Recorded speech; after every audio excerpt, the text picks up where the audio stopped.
कूजन्तं राम रामेति मधुरं मधुराक्षरम् आरुह्य कविताशाखां वन्दे वाल्मीकि कोकिलम्। रामाय रामभद्राय रामचन्द्राय वेधसे रघुनाथाय नाथाय सीताया पतये नमः।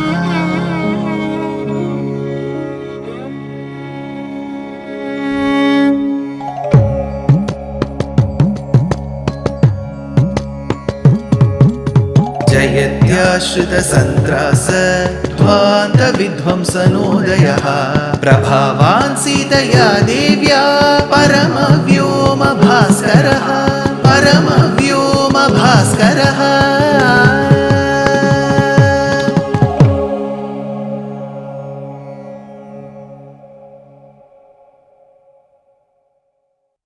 श्रीमते निगमान्त महादेशिकाय नमः। Vali put forth a volley of questions to Rama. He says, Pancha Panchanaka Bhakshya Brahma Kshatrena Raghava Shalyakaha Shvavidha Godha Shashaha Kurmascha Panchamaha. I don't fall in the list of those 5 animals that could be hunted, whose meat could be cooked and consumed. I do not possess the ivory of the elephants, neither do I possess the nails of the tiger. Do I possess the hide of the deer, or do I possess the bones of the camel? On what basis did you kill me, Rama? He continues, I am aware that your dear wife, your beloved Sita, has been kidnapped by a demon king of Lanka. In your search for her, you would have been upset. But to show your angst against the king, did you find a Vanara called as Vali, whom you can show on and direct all your anger against? Rama, had you asked, Vali, please help me. Please help me in fetching my beloved Sita from the clutches of Ravana, I would have helped. I wouldn't have denied. Instead of asking me for help, you seem to be showing all the anger that you have on Ravana against me. Mameva yadi purvam tvam yetadarthama chodayah maithili makamehagna tavachani tavan bhaveh rakshasam cha duratmanam tava bharya paharinam kanthe badhva pradadham tena hitam ravanam rane. Why should you show all that anger on me, Rama? Just because your wife has been kidnapped, that anger should be directed against me? Then he continues, Rama, I have now understood why you have probably not adhered to the rules of a warfare. You seem to have lost that mercy also on people around you. I know the reason. Your wife, your dear wife, whom the world respects, Sita Devi, was a personification of mercy. She used to be time and again advising you. She used to be putting you to the path of righteousness, dharma. But she is not there with you now. She is not by your side. When she is not by your side, you seem to have lost the track of dharma, the path of dharma. You've gone tangential to it. And that is why you've been showing your anger on me. Rama, you may be asking me, Vali, is it right for you to abduct your brother's wife, have her in your custody, misbehave with her, have the intent to molest her? You may ask Rama. Rama, we are all animals. We are Vanaras. The rules that apply to you, the Naras, need not apply to the animals. You, as a human being, may have this concept of monogamy, sticking to one wife, having relationship only with one lady. All this may be applicable to you, not to us. So do not bring all those rules of your Nara civilization into we the Vanaras, Rama.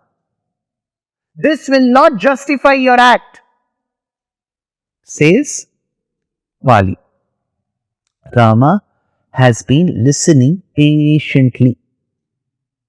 In a way, all the Astikas who have been listening to all these episodes for months, you are also like Rama.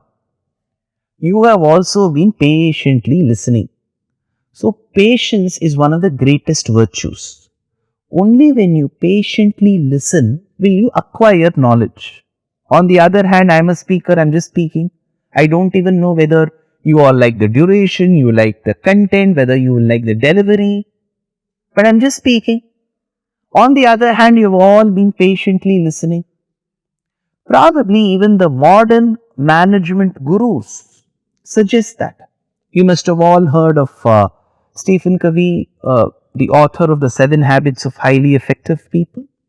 He says, I think in the 4th habit, he says, listen first to understand and then be understood. First, listen to what the other person says. Give them that time. 2 minutes, give them that time. 3 minutes, give them that time. Listen to them. Then you voice your opinion, give your suggestions, give your recommendations or even instructions. But listen. This is just not applicable to us. We are all recipients of all these newsar debates that happen in a variety of channels. I have always felt that such debates should be accompanied with some due respect to every recipient, where everybody gets their fair share of time. Because only when you are given a fair share of time to express your points, the other person will listen. Only when the other person listens, he or she can comprehend, process, and then give their opinion about what we have suggested. So it is a two-way process. So listening is a virtue. Rama showcases that virtue, listening. So he has listened to Vali's accusations, questions, queries. Now Rama says, Vali, are you done with it? Can I speak? He handles the situation and answers the questions or queries raised by Vali, not in the order in which he is asked. First, for example, now he starts. Ikshvakunamiyam bhumihi sashailavanakana mrigapakshi manushyanam nigrahanugraheshvapi. Ikshvakunamiyam bhumi.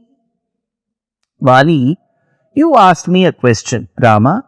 Did I encroach your territory? Did I come into Ikshvaku bhumi and cause any havoc? Why did you have to encroach into my kingdom and interfere in our internal affairs? Was your question, Bali?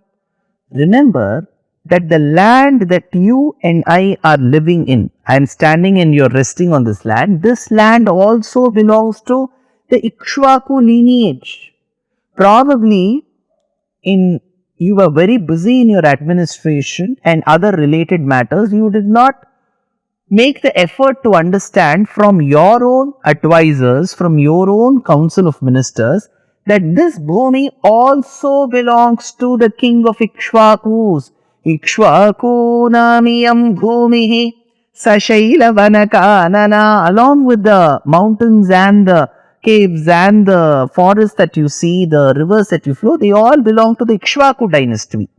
Ikshvaku namiyam bhumihi sashailavanakana mrigapakshi manushyanam nigrahanugraheshvapi. Mrigapakshi manushyanam.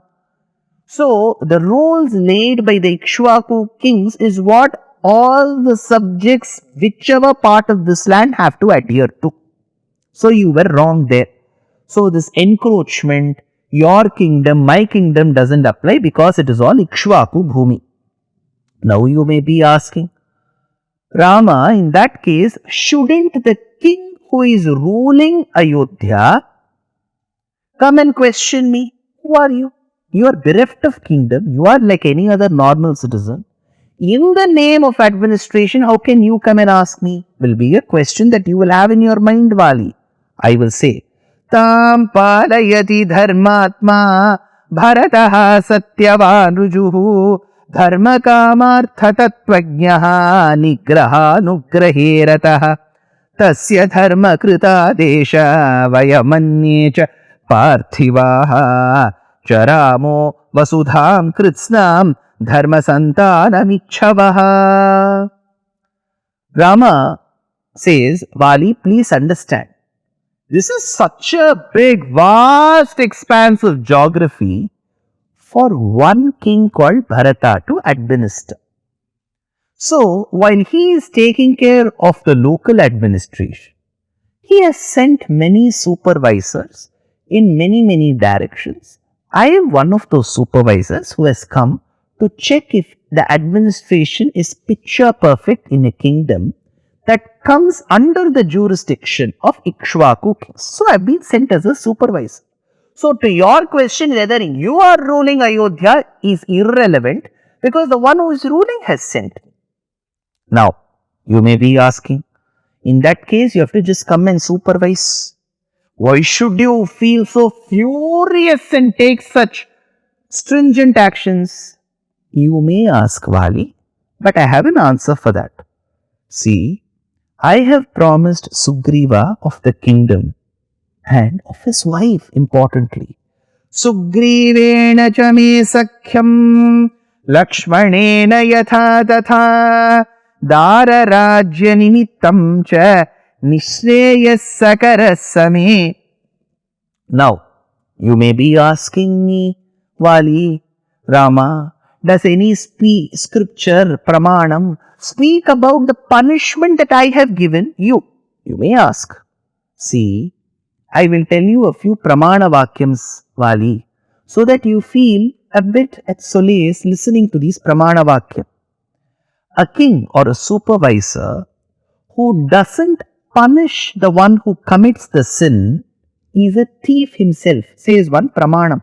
Shasanadva mokshadva stenaha papat pramuchyate rajatva shasan papasya tadavapnoti kilbisham. We know that there is somebody in the government, in the ministry, who is a corrupt person. There is open corruption. If the leader fails to check the sins committed by that particular corrupt person, then that person, the leader, becomes a thief in the eyes of the Shastra. Then you may be worried, Rama, if you have committed this to me by hitting an arrow at me, what will be my end result? Do not worry. If the king or the supervisor kills you, you asked me for pramana vakyam, right? Shastram says that you are entitled for heaven. Raja bhidrita dandascha krutva papani manavaha nirmalaha swargamayanti santaha sukritino yata. One more thing, dear Vali, there is a Manusmriti Vakyam. See, we all come in the lineage of Manu, right? Manu Bhagavan has said, Raja bhi krita dandastu krutva papani manavaha nirmalaha swargamayanti santaha sukritino yatha shasanadva vimokshadva stenaha steyad vimuchyate ashasitva tutam raja stena stapnoti kilbisham. Manu Dharma Shastram says a Raja should take an account of the list of crimes committed by his subjects and deliver justice then and there. Justice which is delayed is equivalent to justice denied. You have committed a mistake, I am already late in punishing you, that is why I have punished you. You may ask, Vali, for that is death the only punishment, Rama? Yes, death is the only punishment. You may ask me, Vali, Rama, where is it said that death is ordained for a person and death should be given to Vali? You may ask, but for that I will tell you in the next episode, Vali, says Rama. Dear Astika reader, I'm happy to be authoring a two-part book on the Ramayana in English. The first part is slated for release in the year 2024. The book aims to recreate and retell the Ramayana of Valmiki, conforming to the ancient commentaries and other allied literature. To receive notifications of the book release, kindly register with www.deshikadaya.org/books. Namaskaram.